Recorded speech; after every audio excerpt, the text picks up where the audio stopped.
ഒരു കുടുംബത്തില് ഭാര്യയ്ക്കാണോ ഭർത്താവിനാണോ ഉത്തരവാദിത്വം കൂടുതൽ ഉള്ളത് എന്ന് ഭഗവാൻ പറയുന്നത് നമുക്ക് കേൾക്കാം. ഒരിക്കൽ ദ്വാരകയില് ഒരു ദമ്പതികള് ഭഗവാനെ കാണാനായിട്ട് എത്തി. എന്നിട്ട് ഭർത്താവ് പറയാണ്, പ്രഭോ, കുടുംബത്തിന് വേണ്ടിയിട്ട് രാവും പകലും ഞാൻ അധ്വാനിക്കുന്നു. അപ്പോ ഞാനല്ലേ കൂടുതൽ ഉത്തരവാദിത്വം നിർവഹിക്കുന്നത്?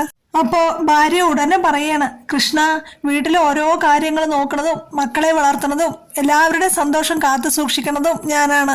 അതുകൊണ്ട് ഞാനല്ലേ കൂടുതൽ ഉത്തരവാദിത്വം നിർവഹിക്കണത്. ഇരുവരും തങ്ങളുടെ വാദത്തിൽ ഉറച്ചു നിൽക്കുകയാണ്.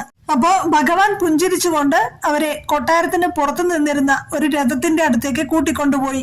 എന്നിട്ട് ഭഗവാൻ പറയാണ്, ഈ രഥം നോക്കൂ, ഇതില് 2 ചക്രങ്ങളുണ്ട്. ഒരു ചക്രം പറയാണ്, ഞാനാണ് കൂടുതൽ പ്രധാനപ്പെട്ടത് എന്ന്. അതേസമയം മറ്റേ ചക്രം പറയാണ്, ഞാനാണ് കൂടുതൽ പ്രധാനപ്പെട്ടത് എന്ന്. അങ്ങനെ ഇവര് തമ്മിൽ തർക്കിച്ചാൽ എന്താണ് അവിടെ സംഭവിക്കുക? അപ്പോ ഭർത്താവ് മറുപടി പറയാണ്, രഥം മുന്നോട്ട് പോവില്ല.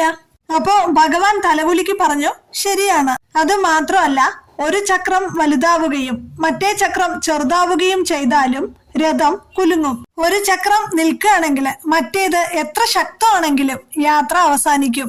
ഭഗവാൻ പിന്നെയും പറയാണ്, കുടുംബത്തിലും ഇതുപോലെയാണ്. ഭാര്യയും ഭർത്താവും കുടുംബത്തിന്റെ 2 ചക്രങ്ങളാണ്. ഇരുവരും ഒരുപോലെ അധ്വാനിക്കുന്നുണ്ട്. അതുകൊണ്ട് ഉത്തരവാദിത്വവും പരസ്പരം പങ്കിടണം. ആരാണ് കൂടുതൽ ചെയ്യുന്നത് എന്ന കണക്ക് സൂക്ഷിക്കുന്ന വീട്ടില് സ്നേഹം കുറയും.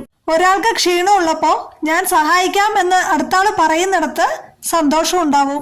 ദാമ്പത്യത്തില് ഞാൻ എന്ന വാക്കിനല്ല ശക്തി, നാം എന്ന വാക്കിനാണ് ശക്തി. അങ്ങനെ അത് കേട്ടപ്പോ ആ ദമ്പതികളുടെ കണ്ണുകൾ നിറഞ്ഞു. ഭർത്താവ് ഭാര്യയുടെ കൈപിടിച്ചു, ഭാര്യ പുഞ്ചിരിച്ചു.